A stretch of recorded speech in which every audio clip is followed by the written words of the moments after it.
Alors les amis, bonjour, j'espère que vous allez super bien. Bienvenue une fois de plus sur cette page, sur cette chaîne. Ici, nous parlons de tout ce qui est bien pour la santé. Pour toutes les personnes qui ne me connaissent pas, je suis Edith, nutritionniste, et c'est toujours un plaisir pour moi de partager ce que je connais avec vous. Aujourd'hui, nous allons parler de quelque chose d'assez rare, que beaucoup de personnes ne parlent pas, ne savent même pas, pourtant qui mine notre santé de façon profonde. Il s'agit de quoi en fait? Il s'agit des métaux lourds. C'est un sujet nouveau pour vous, n'est-ce pas?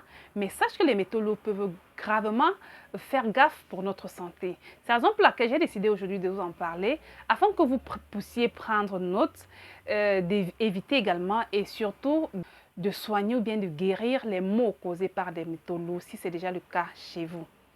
Restez jusqu'à la fin pour ne rien manquer. Surtout, abonnez-vous, touchez cette cloche de notification pour être alerte à tout ce que nous allons faire sur cette page, sur cette chaîne. À tout de suite.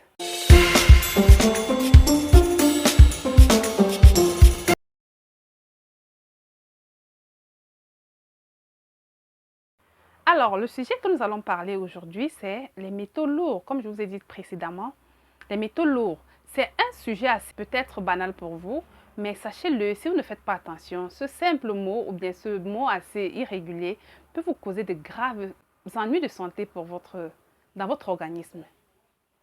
Qu'est-ce qu'un métal lourd? Un métal lourd est tout simplement un élément chimique métallique, comme par exemple le cuivre, le zinc, l'aluminium, et j'en passe. Il est bien vrai que notre corps a besoin des éléments tels que le zinc, l'aluminium, mais sachez-le, si vous en consommez en excès, ces éléments deviendront en fait toxiques pour votre organisme. Les métaux lourds passent dans notre système à travers notre alimentation, certains médicaments, l'eau du robinet ou alors des produits d'hygiène ou cosmétiques tels que les déodorants. Les métaux lourds sont lipophiles, c'est-à-dire qu'ils sont attirés par le gras. C'est la raison pour laquelle on va les retrouver généralement dans le cerveau ou dans les reins.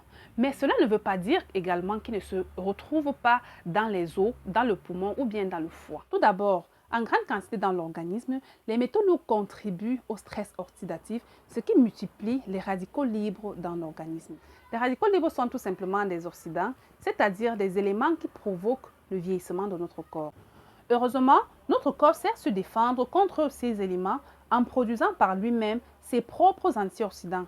Ce sont en quelque sorte des anticorps spécialement chargés de combattre les antioxydants. La quantité d'oxydants est malheureusement trop élevée pour l'organisme. Face à ça, notre corps ne produit pas assez de soldats pour les combattre. Il provoque donc le vieillissement prématuré de nos cellules, impactant ainsi nos organes, notre peau et notre équilibre hormonal, malheureusement. Les métaux lourds sont aussi à l'origine de plusieurs inflammations chroniques telles que le rhumatisme, les troubles de la digestion et même les allergies. Ils affaiblissent ainsi notre système immunitaire, ce qui fragilise notre corps face aux infections et aux agressions extérieures. Logés dans le cerveau, les métaux lourds nuisent à la faculté de concentration et de réflexion. Aussi, produisent de l'anxiété ou alors de la dépression. On se sent alors irrité, fatigué, le cerveau dans le brouillard et très peu énergétique. De plus, agissant comme des perturbateurs endocriniens, ils déstabilisent très vite notre système hormonal. Cela crée donc des troubles tels que l'obésité, le diabète, le dérèglement de la thyroïde ou encore les troubles du sommeil. Pour prévenir l'intoxication aux métaux lourds, il faut adopter un certain nombre de mesures ou bien changer tout simplement notre mode de vie. Dans la nuit, le corps se détoxifie en libérant certains résidus qui se retrouvent souvent logés sur la langue. C'est la raison pour laquelle il est conseillé d'utiliser un gratte-langue très tôt au lever pour se faire gratter ou bien se gratter la langue et enlever tous ces résidus ou bien toutes ces particules que le système a laissées avant de se brosser les dents. Commencer sa journée avec un verre de jus de légumes aidera certainement à prévenir ou même à chélater les métaux lourds. Et il faudra le faire 30 minutes avant le petit déjeuner. Opter pour une alimentation biologique fera également l'affaire. Consommer les produits bio nous évite les pesticides, la pollution et les métaux lourds absorbés par les aliments depuis le sol quand ils sont issus d'une agriculture intensive. Il faudra éviter de cuire ces aliments dans du papier aluminium ou alors dans des micro-ondes. Pour les poissons, optez pour des gros individus plutôt que des petits. Et il est préférable d'opter pour de maquereau ou bien de la sardine. Il faudra filtrer son eau ou alors boire l'eau de la source. Aujourd'hui, on utilise encore le sel d'aluminium pour clarifier l'eau du robinet. Ces métaux lourds sont extrêmement néfastes pour notre santé et sont donc à éviter tant que possible.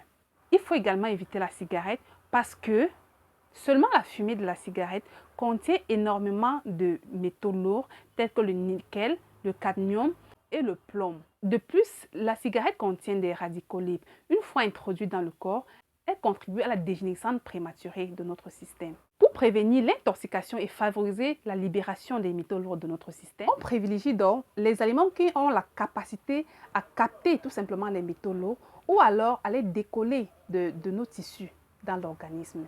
Et donc, par la suite, l'organisme va se charger donc de les libérer de façon naturelle. Et c'est donc ça qu'on appelle la chélation. Aujourd'hui, on a recours à la chlorelle pour détoxifier l'organisme des métaux lourds.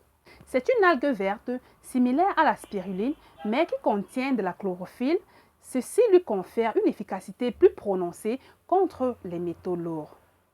En parallèle, les éléments comme la coriandre, la corette potagère ou keleng, la vernonie douce ou ndolé sur les douala, l'amarante ou bien folon en langue locale, la spiruline, le curcuma, le gingembre sont autant d'aliments à privilégier, surtout pour rester en santé, mais surtout comme chélateur pour ces métaux lourds, pourvu également qu'ils soient d'origine biologique. La fraise est également réputée pour adhérer au mercure et le faire évacuer naturellement. La peau de la banane mûre est également un bon chélateur pour les métaux lourds. Chez nous, avec la collaboration des laboratoires de recettes universelles, nous avons associé plusieurs aliments chélateurs et aussi beaucoup de chlorophylle pour faire face à toutes ces maladies chroniques, dégénératives chroniques surcitées que nous avons par les métaux lourds. Pour toutes les personnes qui voudraient s'en procurer, nous avons dans notre étincelle des tropiques qui est un ensemble d'aliments chélateurs et également très riche en chlorophylle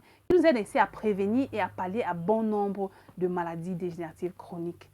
Pour toutes les personnes qui voudraient s'en procurer, bien vouloir m'écrire dans les commentaires, bien vouloir me contacter afin que nous puissions lui donner ce que nous avons concocté pour vous, tout simplement pour votre santé. N'oubliez pas, ici c'est une chaîne de personnes qui veulent rester en bonne santé avec tout ce qui est naturel. N'hésitez pas de vous abonner à cette chaîne parce que nous, chaque semaine, nous vous édifions avec des sujets extraordinaires, des sujets aussi rares que les métaux lourds et plusieurs autres sujets. Bien vouloir vous abonner et surtout cliquer à la cloche de notification pour ne rien rater pour nos prochaines vidéos. Ciao, ciao, à la prochaine.